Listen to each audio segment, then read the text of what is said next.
오늘 말씀의 제목은 죄와 벌 그리고입니다. 죄와 벌 하면은 도스토예프스키의 그 유명한 소설이 생각납니다. 근데 오늘 말씀은 그 소설과는 전혀 상관은 없고요. 그러나 이 죄와 벌이라는 이 단어 속에서 우리는 그 인간의 생각의 한계를 우리가 보여주는 것 같습니다. 우리가 흔히들 말하는 것은 인과응보다 또는 사필귀정이다. 죄가 있으면 마땅히 그 벌을 받는다.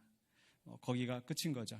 그러나 성경의 원리는 죄가 있어서 벌을 받고 그 벌에서 끝나는 것이 아니라 그 이상의 것이 있다라는 겁니다. 그래서 죄와 벌 그리고 그 다음에 무엇이 있는지 오늘 말씀을 통해서 함께 생각해 보고자 합니다. 오늘 본문의 말씀은 지난주의 내용을 이어가고 있습니다. 지난주 말씀 가운데서 이스라엘 백성들이 이제 12명의 정탐꾼을 보내어서 가나안 땅을 시찰하게 하였습니다. 10명의 정탐꾼들이 부정적인 보고를 합니다. 그 땅은 거주민을 삼키는 땅이다. 거기에 있는 종족들은 강하고 그 성읍은 견고하여서 우리가 도저히 승산이 없다. 그러나 여호수아와 갈렙은 하나님이 기뻐하시면 우리를 그 땅으로 인도하여 들이실 것이다. 저들은 우리의 먹이다. 우리의 밥이다. 지금 가자라고 했던 두 사람의 보고. 이스라엘 백성들은 그 부정적인 보고에 귀를 기울이고 가나안 땅에 들어가기를 거부하면서 새 지도자를 뽑아서 차라리 애굽으로 돌아가자라고 반란을 일으키는 상황이었습니다. 그들을 말리는 여호수아와 갈렙까지 돌로 치려 하고 그들의 그 소요함은 엄청 크게 확대되었습니다. 그러한 중에 10절에서 이제 민수기 14장 10절에서 하나님의 영광이 그들 가운데 나타나셨다고 그랬습니다. 바로 5절에 보시면 모세와 아론이 그 분노하는 회중 앞에 엎드렸다고 그랬는데 바로 이런 하나님의 임재하심, 두려운 그 심판의 그 선언이 있을 것을 알고 엎드렸던 것 같습니다. 오늘 이제 봉독한 본문의 말씀 속에서 그 이제 하나님의 영광이 나타나셔서 그 회중 가운데 어떤 말씀을 선포하시는지 우리가 함께 살펴보겠는데요. 먼저 첫 번째로 11절과 12절에서는 하나님의 무서운 진노하심을 드러내 보이고 있습니다. 11절에서 하나님의 탄식이 나옵니다. 이 백성이 어느 때까지 나를 멸시하겠느냐? 어느 때까지 나를 멸시하겠느냐? 이 말씀 속에는 지금까지 여러 번 멸시하는 그 백성들 하나님께서 참으시는데 도대체 어느 때까지 계속 이렇게 나를 멸시할 것인가? 내가 그들 중에 많은 이적을 행하였으나 어느 때까지 나를 믿지 않겠느냐? 언제까지 도대체 이렇게 나를 불신하고 살겠느냐라고 하나님께서 탄식하십니다. 인간적인 생각으로 보면 이스라엘 백성들이 그 장대한 족속들을 보면서 그 성읍들을 견고한 성읍들을 보면서 기가 질려서 이런 반응을 보이는 거 충분히 이해할 만합니다. 그러나 하나님은 그것보다 더 큰 능력을 그들에게 보이셨죠. 그렇기 때문에 이들이 지금 이 순간에 그 족속들을 가나안 족속들을 두려워하면서 하나님의 말씀을 거부한 것은 하나님을 멸시한 것이고 하나님을 불신한 것이기 때문에 그들은 더 이상 핑계할 수 없는 그런 상황에 놓여 있습니다. 12절에서는 이제 하나님의 진노하심이 얼마나 큰지를 더 잘 보여주고 있습니다. 12절에 하나님 선언하시기를 내가 전염병으로 그들을 쳐서 멸하고 내게 그들보다 크고 강한 나라를 이루게 하리라. 그 애굽을 재앙으로 치셨던 하나님께서 한순간에 그 백성들을 광야에서 병으로 다 쓸어버릴 수 있으셨습니다. 하나님께서 이제 그 병으로 멸하고 내게 즉 모세를 통하여서 이제 새로운 민족을 이루어 가실 것이다. 완전히 새로운 시작을 말씀하십니다. 마치 노아의 홍수 때 땅이 부패하고 포악이 가득하였을 때 하나님께서 온 세상을 홍수로 다 쓸어버리시고 그 가운데 노아와 노아의 가족들, 노아의 세 아들을 통하여서 새로운 인류를 시작하셨던 것처럼 하나님께서는 큰 심판으로 이 백성을 멸하실 것을 말씀하셨습니다. 왜 이렇게 무서운 말씀을 하셨을까요? 그것은 그 이스라엘 백성들의 죄악이 얼마나 심각한지를 잘 보여주는 것입니다. 그들은 하나님 앞에 설 수 있는 그런 자격이 없습니다. 가치가 없습니다. 그들의 백성의 죄에 대해서 하나님의 심판이 엄중하다는 것을 하나님의 분노를 통해서 우리는 알 수가 있습니다. 우리 속담에도 그런 말이 있습니다. 손주가 귀엽다고 하니 오냐 하니까 어떻게 해요? 하렙이 상투를 잡는다. 그러니까 적당한 순간에 할아버지가 이놈하고 말려야, 이게 그렇지 옳지 않다는 것을 보여야 이 아이가 바른 길로 자랄 수 있는 것처럼 하나님께서는 그 이스라엘 백성들에게 하나님의 진노하심이 얼마나 막중한지를 분명하게 보이셨습니다. 그것이 그 이스라엘 백성들에게 뿐만 아니라 그 후대에 또 우리 자신들에게까지 엄중한 경고가 되는 줄로 믿습니다. 그래서 로마서 11장 21절에 바울은 우리에게도 이러한 경고를 남기고 있습니다. 하나님이 원가지들도 아끼지 아니하셨은즉 너도 아끼지 아니하시리라. 원가지는 이스라엘을 말합니다. 이스라엘 백성들이 범죄할 때 하나님께서 그들을 치셨는데 젖붙집 같은 이방인들이 너희가 교만해서는 안 된다. 죄에 대해서 분명한 경계심을 가져야 된다라는 것. 21절에 계속해서 22절에 그러므로 하나님의 인자하심과 준엄하심을 보라. 하나님은 인자하시기도 하시지만 분명히 준엄하신 하나님이란 것. 보라, 넘어지는 자들에게는 준엄하심이 있으니 너희가 만일 하나님의 인자하심에 머물러 있으면 그 인자가 너희에게 있으리라. 그렇지 않으면 너도 찍히는 바 되리라. 하나님의 준엄하신 심판이 있다는 것을 알고 두려워함으로 하나님 앞에 바로 서고 하나님의 인자하심에 거하는 자들이 되어야 한다는 것입니다. 하나님은 그 이스라엘 백성들에게 진노를 보이셨습니다. 그러할 때에 하나님의 무서운 진노가 보여졌을 때 이제 13절로 19절에서는 모세가 하나님을 향하여서 하나님께 이스라엘 백성을 위하여서 기도하는 그런 내용이 나옵니다. 그 이스라엘 백성들을 죽이지 마시고 하나님 용서하여 주시옵소서라고 기도하는 것인데, 사실 지금 바로 전까지 모세는 어떤 상황에 있었어요? 그 이스라엘 백성들이 돌로 치려 죽이려 하고 여호수아와 갈렙을만 치려 했겠습니까? 이제 모세를 갈아치우고 새로 지휘관을 세우고 우리가 돌아가자. 더군다나 하나님께서 모세 자신을 통해서 새 민족, 새로운 역사를 이루신다고 하셨으니 이제 모세가 정말 인간적인 계산, 인간적인 야망으로 한다면 그래 이 목이 곧은 백성들 다 이제 끝장내버리고 차라리 내 씨로 내 후손들로 하나님이 새 나라를 이루시면 더 좋지 않겠는가. 그런 생각을 충분히 할 수도 있었겠습니다. 그 순간에 모세는 자기의 인간적인 야망을 계산하는 것이 아니라 이 백성들을 위해서 하나님 앞에 용서를 구하고 있습니다. 근데 오늘 본문은 그런 모세에게 초점을 맞추고 있는 것이 아니라 바로 이 모세의 기도를 통해서 하나님이 어떠한 분이신지, 하나님께서 이 백성들을 용서하시되 바로 무엇 때문에 이들을 용서하시는지 그 근거가 나와 있습니다. 즉 하나님께서 용서를 하시되 그 사죄의 근거는 모세가 어떻게 하느냐에 따라 달려있는 것이 아니라 하나님이 어떤 분이신가에 달려있다는 것입니다. 사죄의 근거는 무엇입니까? 첫 번째로요, 13절로 16절에서 모세는 하나님의 명성을 위하여서 이 백성을 용서하여 주시옵소서. 하나님의 명성이 어떤 명성입니까? 13절로 14절에서 보면 하나님께서 애굽에서 이 백성을 구출하신 하나님의 능력, 하나님의 권세, 하나님의 명성이 온 땅에 퍼졌습니다. 그런 이야기를 하고 있죠. 애굽인 중에서 주의 능력으로 이 백성을 인도하여 내셨거늘 그리하시면 그들이 듣고 이 땅 거주민에게 전하리이다. 하나님께서 열재앙으로 애굽을 치실 때마다 하나님께서 선포하신 말씀, 그들이 내가 여호와인 줄 알리라. 하나님의 놀라운 능력으로 그 백성을 치셨을 때 이 소문이 온 땅에 퍼져나갈 것을, 그래야 하나님의 영광이 드러나게 하실 것을 선언하셨습니다. 애굽에서 나올 때뿐만 아니라 광야에서도 어떠했습니까? 14절 하반부에서 주 여호와께서 이 백성 중에 계심을 그들도 들었으니 곧 주 여호와께서 대면하여 보이시며 주의 구름이 그들 위에 섰으며 주께서 낮에는 구름 기둥 가운데서 밤에는 불 기둥 가운데서 그들 앞에 행하시는 것이니이다. 구출하실 뿐만 아니라 그 광야의 길에서 그 백성과 함께 동행하시면서 그들을 인도하셨고 위험이 있을 때 그들을 지켜주셨고 그들에게 필요한 것을 채워주시는 그런 하나님, 이러한 소문이 이제 온 세상에 다 퍼졌다라는 겁니다. 그런데 만약에 그 끝이 멸망으로 끝난다면 하나님의 명성이 도대체 어떻게 되겠습니까? 라는 그러한 탄원입니다. 그래서 16절에서 모세는 이야기합니다. 여호와가 이 백성에게 주기로 맹세한 땅에 인도할 능력이 없었으므로 광야에서 죽였다 하리이다. 차라리 소문이 안 났으면 모를까. 이미 다 큰 소문이 다 나 있는데 광야에서 죽는다면 결국 하나님의 능력이 없어서 이 백성이 망하게 되었다. 이렇게 할 것 아니겠습니까? 물론 하나님이 어떤 명성에 연연해 하시는 분은 아니십니다. 하나님 그럴 필요가 없습니다.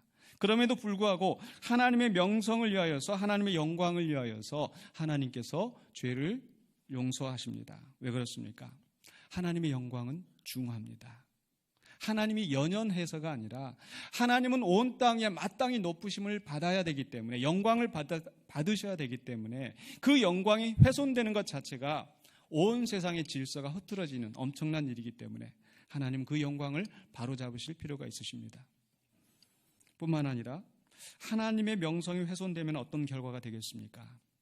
바로 이 이스라엘 백성들을 구원하시는 하나님의 목적은 그 백성만 구원하시는 것이 아니라 그들을 통하여서 그들이 복이 되어서 천하 만민이 복을 얻게 하시려는 하나님의 더 큰 계획이 있었습니다.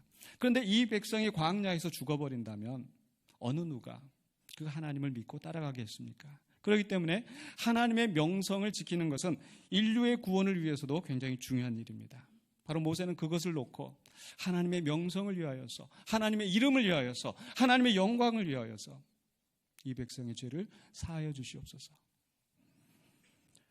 두 번째로 사죄의 근거는 무엇입니까? 17절로 19절에서는요, 바로 하나님의 인자하심 때문에. 18절에서 모세는 이렇게 기도합니다. 여호와는 노하기를 더디하시고 인자가 많아 죄악과 허물을 사하시나 형벌받을 자는 결단코 사하지 아니하시고 아버지의 죄악을 자식에게 갚아 3, 4대까지 이르게 하리라 하셨나이다. 비록 형벌을 아주 면하지는 아니하신다 할지라도 하나님은 인자하시고 노하기를 더디하신 분이라고 말씀하지 않으셨습니까? 그렇기 때문에 하나님의 인자하심을 따라서 이 백성의 죄를 용서하여 주시옵소서. 이것은 지금 모세가 지어낸 말도 아니고 이미 하나님께서 선포하셨던 말씀입니다. 출애굽기 32장에서 이스라엘 백성들이 금송아지 사건으로 하나님을 거역하였을 때 하나님께서 이미 그때 한번 이스라엘 백성을 치실 계획을 가지셨으나 그들을 용서하셨었죠. 그때 하나님께서 모세 앞에 나타나셔서 선포하셨던 말씀, 출애굽기 34장 6절로 7절입니다. 여호와께서 그의 앞으로 지나시며 선포하시되 여호와라 여호와라 자비롭고 은혜롭고 노하기를 더디하고 인자와 진실이 많은 하나님이라. 바로 하나님을 선포하시는 그 말씀, 인자와 진실이 많은 하나님. 어느 정도 많은가? 인자를 1000대까지 베풀며 악과 과실과 죄를 용서하리라. 인자를 1000대까지 베푸신 하나님. 제가 출애굽기 이 부분 말씀 나누면서 제가 제 이야기를 했던 기억이 납니다. 제가 수풀림 씨, 나주 회진 32대 손. 그러니까 우리 조상, 지금 임시 그 조상부터 저까지 지금 32대 손인데 32대 하면은 한 세대가 30년이니까 얼마가 돼요? 3, 4분 9 해서 한 900년 정도. 즉 거의 대략 1000년 전의 조상이 지금 32대, 33대, 아마 대부분 비슷하시지 않을까 싶어요. 그런데 하나님의 인자하심은 몇 대까지 간다고요? 1000대까지. 1000년이 아니라 1000대까지. 이런 하나님이시라는 거죠. 그러나 하나님의 인자하심이 1000대까지 간다고 해서 무조건 다 오냐오냐 해주시는 것이 아니라 하나님은 분명히 심판하시기도 하십니다. 그래서 계속 주시는 말씀이 무엇입니까? 그러나 벌을 면제하지는 아니하고 아버지의 악행을 자손 3, 4대까지 보응하리라. 그저 오냐오냐 다 받아주는 것이 아니라 분명한 징계로 그 백성들을 바로 이끄신 하나님. 그러나 징계가 하나님의 전부가 아니라 징계는 뭐예요? 3, 4대. 하나님의 인자하심은 1000대까지 비교할 수 없는 하나님의 인자하심. 바로 이 모세는 이 하나님의 인자하심에 의지하여서 백성의 죄를 용서해 주실 것을 간구하고 있습니다. 19절입니다. 민수기 14장 19절에 구하옵나니 주의 인자의 광대하심을 따라, 주의 인자의 광대하심을 따라 이 백성의 죄악을 사하시되 애굽에서부터 지금까지 이 백성을 사하신 것 같이 사하시옵소서. 애굽에서부터 여기 올 때까지 그렇게 불평하고 원망하고 그런 백성들이지만은 주님께서는 끊임없이 그들을 용서하시고 용서하시면서 참으시면서 여기까지 오지 않으셨습니까? 주님의 인자하심은 광대하신데 그 인자하심을 따라 이 백성을 용서하여 주시옵소서. 바로 죄사함의 근거가 하나님에게 있다는 것이 우리에게 큰 위로가 되는 줄로 믿습니다. 우리가 잘해서, 우리가 어떻게 해서 하나님 앞에 죄사함 받을 만한 가치가 있다고 한다면 아마 인류는 이미 이 땅에 존재할 수가 없었을 것입니다. 창조 이후로 아담과 하와로부터 인간은 계속해서 범죄하고 성경의 역사는 그것을 우리에게 증거하고 있습니다. 그럼에도 불구하고 하나님은 이 세상을 멸망시키지 아니하시고 끊임없이 유지하시고 지속하시면서 또 지속하고 유지하실 뿐만 아니라 이 세상을 사랑하사 구원하시기 위해서 그 아들 독생자를 보이시는 하나님의 은혜를 우리에게 보이셨습니다. 바로 그 하나님의 은혜로 말미암아 우리가 죄사함을 받게 되는 줄로 믿습니다. 이제 모세의 기도를 들으시고 이제 20절로 35절까지에서는 이제 하나님의 최종 심판이 나옵니다. 최종 심판을 선고하시는데요. 하나님께서 말씀하셨던 것처럼 무조건 벌을 면제해 주시는 것이 아니라 분명한 책임을 물으시고 그 가운데 또한 하나님의 뜻을 보이십니다. 여기 하나님의 선고는 두 가지로 요약해서 볼 수 있겠습니다. 첫 번째 하나님의 선고는요, 이 세대는 약속의 땅을 보지 못하고 광야에서 죽을 것이라 죽음을 선언하셨습니다. 29절로 30절에 너희 시체가 이 광야에 엎드러질 것이라. 너희 중에서 20세 이상으로서 계수된 자, 곧 나를 원망한 자 전부가 여분네 아들 갈렙과 눈의 아들 여호수아 외에는 내가 맹세하여 너희에게 살게 하리라 한 땅에 결단코 들어가지 못하리라. 바로 민수기 1장이 시작되어질 때 20세 이상으로 계수되었던 자, 하나님의 군대로 조직이 되어서 하나님의 약속의 땅을 취하기 위하여서 하나님의 부르심을 받은 그런 자들이 하나님의 뜻에 순종한 것이 아니라 하나님을 원망하고 하나님을 멸시하고 하나님을 불신하였기 때문에 하나님 그들을 그 땅에 인도하여 드리지 아니하시겠다. 이들의 죄가 무엇입니까? 그들의 죄는 바로 민수기 14장 22절입니다. 내 영광과 애굽과 광야에서 행한 내 이적을 보고서도 이같이 10번이나 나를 시험하고 내 목소리를 청종하지 아니한 그 사람들은 하나님의 영광을 이미 보았어요. 하나님이 시내 산에서 임하시는 그 영광, 하나님께서 애굽에서 그 놀라운 기적으로 치셨던 그 이적들, 홍해를 가르시고 그 백성을 나오게 하셨던 그 역사하심, 그러한 역사를 눈으로 목격하고도 10번이나 하나님을 시험하였다. 10번이라는 것은 바로 충만한 수, 끊임없이 하나님을 시험하고 하나님을 거역했던 이 백성들, 그들은 결단코 그 땅을, 하나님이 주리라 맹세한 땅을 보지 못할 것이다.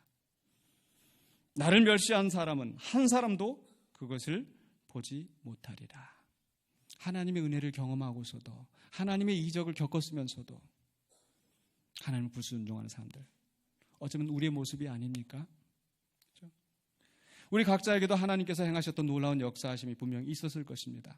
하나님이 우리의 마음을 감동하시고 예수를 주라 시인하게 하시고 때로 우리의 마음속에 뜨거운 성령으로 체험을 주시고 하나님 앞에 부르짖었던 그 순간들, 지금까지 살아오면서 하나님께서 나를 지키시고 보호하셨던 그 놀라운 일들을 경험하고 하나님의 은혜로 여기까지 살아왔는데 우린 여전히 하나님을 거역하고 하나님을 떠난 모습이 아닌가요? 히브리서 6장 4절로 6절에서도 역시 동일한 경고의 말씀을 주고 있습니다. 히브리서 6장 4절에 한 번 빛을 받고 하늘의 은사를 맛보고 성령에 참여한 바 되고 하나님의 선한 말씀과 내세의 능력을 맛보고도 타락한 자들은 다시 새롭게 하여 회개하게 할 수 없나니 이는 그들이 하나님의 아들을 다시 십자가에 못 박아 드러내놓고 욕되게 함이라. 예수 그리스도의 피로 우리를 구원하신 그 하나님의 은혜를 다시 욕되게 하는 그러한 죄를 짓고 있지는 않는지요. 그러한 자들은 이스라엘 백성들에게 하나님께서 선언하셨던 것처럼 내가 맹세한 땅을 결단코 보지 못하리라. 하나님의 준엄하신 심판을 선고하고 있습니다. 이것은 그 백성들의 죄를 향한 하나님의 무서운 형벌입니다. 그렇다면 여기에 하나님의 용서하심이 어디 있는가? 하나님이 인자하시고 사랑이라고 그랬는데 하나님의 사랑이 어디 있는가? 그것은 다음 두 번째 선고에 나와 있습니다. 두 번째 선고의 내용은요, 바로 다음 세대를 약속의 땅에 인도하여 드리리라. 31절입니다. 민수기 14장 31절에 너희가 사로잡히겠다고 말하던 너희의 유아들은, 이스라엘 백성들이 그 보고를 듣고 우리는 메뚜기 같고 우리의 처자들은 저 땅에 갔다가는 우리의 처자들은 그들에게 사로잡힐 것이다 라고 했었는데, 하나님께서는 오히려 너희가 사로잡히겠다고 말하던 너희의 유아들은 내가 인도하여 드리리니 그들은 너희가 싫어하던 땅을 보려니와. 무엇입니까? 하나님께서는 그 이스라엘 백성을 아주 끊어버리지 아니하시고 그 자녀들을 약속의 땅으로 인도하여 드리심으로써 하나님의 약속과 계획을 끝까지 이어가신다는 말씀입니다. 이것은 어떻게 보면 하나님의 집행유예예요. 즉시 이 백성을 멸망시키고 끝장내시는 것이 아니라 다시 한번 기회를 주시고 다시 한번 그 백성들을 약속의 땅으로 인도하여 드리시는 하나님의 인내하심, 하나님의 기다리심, 하나님의 참으심. 거기서부터 이스라엘 백성의 40년의 방황이 시작되어집니다. 민수기 14장 32절로 33절에서 너희의 시체는 이 광야에서 엎드러질 것이요 너희의 자녀들은 너희의 반역한 죄를 지고 너희의 시체가 광야에서 소멸되기까지 40년을 광야에서 방황하는 자가 되리라.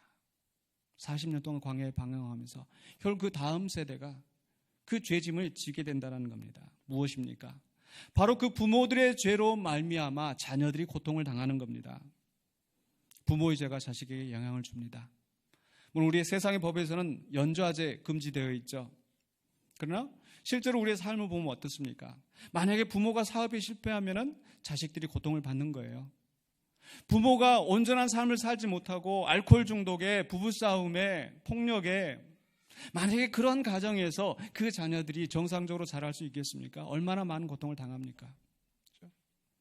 이게 실제 현실입니다. 그 이스라엘 백성들의 죄로 말미암아서 그 자녀들이 40년간 광야에서 방황하면서 그 죄의 책임을 떠안게 되는 겁니다. 다윗의 경우도 마찬가지였습니다. 다윗이 우리아의 아내 밧세바를 범하였을 때, 그가 하나님 앞에 회개하였을 때 하나님 그 죄를 용서하시지만 그 죄의 책임을 면제하지는 않으십니다. 내 죄로 말미암아서 내 집에 칼과 재난이 끊이지 아니할 것이다. 결국 다윗의 범죄함으로 말미암아서 압살롬의 반란이 일어나고 자기의 첩들을 다 빼앗기는 일들이 일어나고 그 자녀들 간에 서로 죽이고 겁탈하는 그런 무서운 재난들. 여러분, 한번 죄 짓고 말지 하나님이 용서해 주실 텐데 그렇게 허투루 생각해서는 안 되겠습니다. 분명히 우리가 부모의 죄에 대해서 그 책임을 자녀들이 진다라는 거, 그 책임을 남겨진 가족들이 질 수 있다라는 거. 하나님은 분명한 엄중한 교훈을 남기시기 원하셨어요. 그래서 34절에 너희는 그 땅을 정탐한 날 수인 40일의 하루를 1년으로 쳐서 그 40년간 너희의 죄악을 담당할지니 너희는 그제서야 내가 싫어하면 어떻게 되는지를 알리라 하셨다 하라.